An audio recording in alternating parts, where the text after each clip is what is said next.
आज आप लोग समझिए कि वास्तुशास्त्र होता क्या है। भगवान में भी वास्तुशास्त्र है, तो इसलिए आज का जो विषय मैंने बनाया है वास्तुशास्त्र और भगवान। तो हम आपको वास्तुशास्त्र को बहुत अच्छी तरह से, बहुत सारांश रूप में हम आपको समझाने की एक छोटा सा प्रयत्न कर रहे हैं। तमेव वास्तु पुरुषम ब्रह्म संसृजत प्रभु। जो वास्तु शब्द है वो संस्कृत की वश क्रिया से बना है।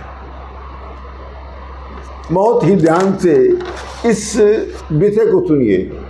जब इसको सुनेंगे, समझ लेंगे, तब आपको वास्तु संबंधी लेख भी समझ में आएंगे और आपको वीडियो भी सुनकर समझने में आपको बहुत ही सरलता प्रदान होगी। तमेव वास्तु पुरुषम ब्रह्म संसृजत प्रभु।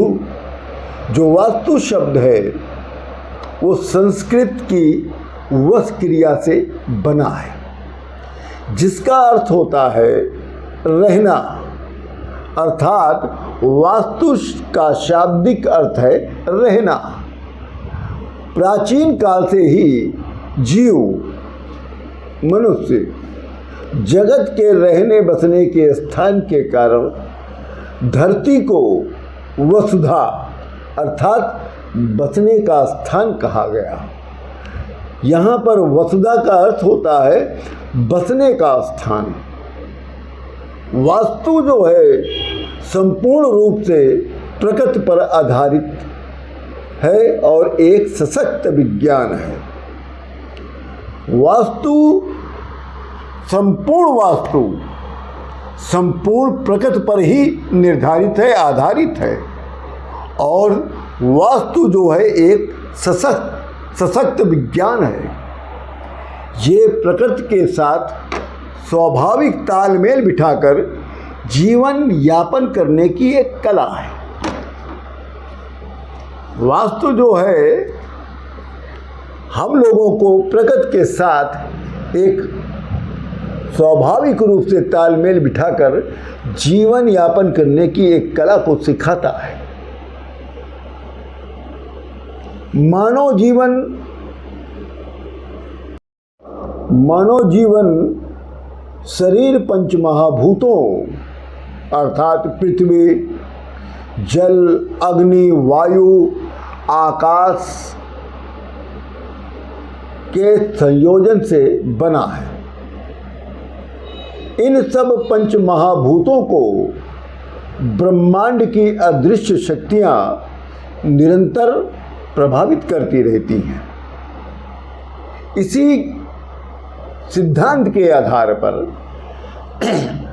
जो हम लोगों का निवास स्थान होता है, घर होता है, भवन होता है, इसका निर्माण आदि का कार्य करना ही वास्तुशास्त्र कहलाता है।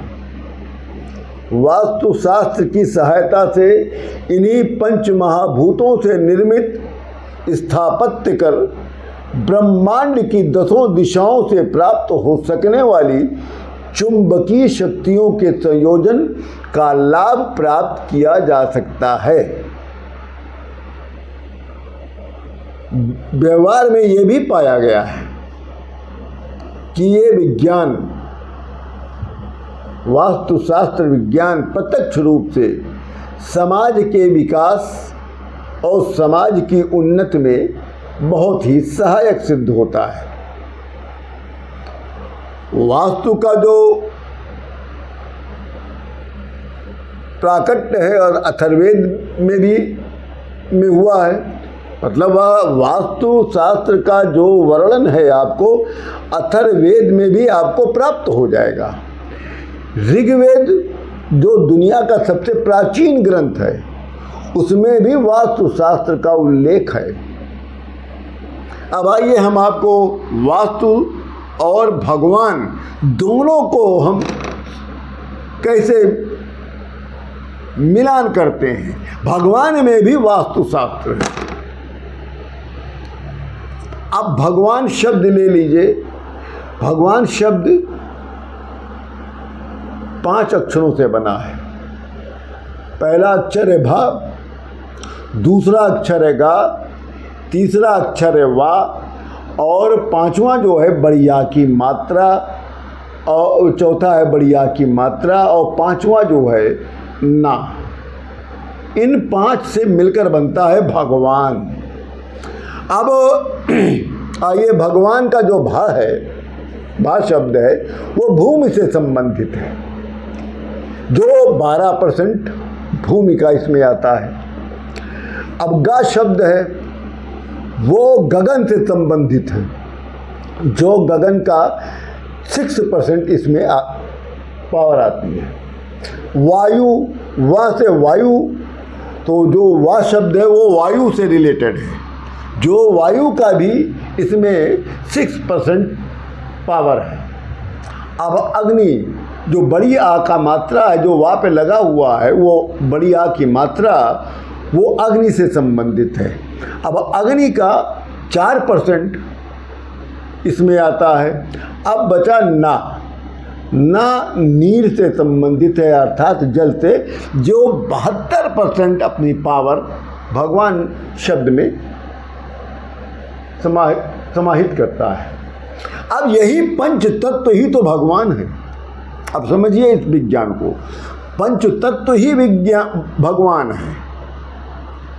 भगवान, वास्तुशास्त्र कहता है कि जो ये पंच तत्व हैं यही भगवान है। पंच तत्व अर्थात प्रकृति का सम्मान करना। पंच तत्व ही भगवान है और पंच तत्व ही प्रकृति है, प्रकृति है। अब पंच तत्व क्या कहता है, वास्तुशास्त्र क्या कहता है कि आप प्रकृति का सम्मान करें, प्रकृति का बैलेंस करें, अपने शरीर में भी, अपने भवन में भी, अपने घर में भी, अपने समाज में भी, अपने शहर में भी, अपने देश में भी। जब आप प्रकृति का सम्मान करना सीख जाएंगे, तब पंच महाभूतों का भी सम्मान करने लगेंगे।